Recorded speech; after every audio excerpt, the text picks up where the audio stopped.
El gato Michi Boliches.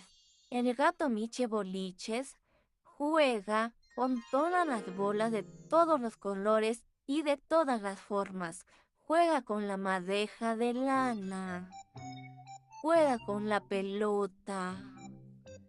Juega con la canica y con la bola redonda. El gato Michi Boliches juega con la pelota de trapo. Las rasga, las muerde y luego las hace pedazos.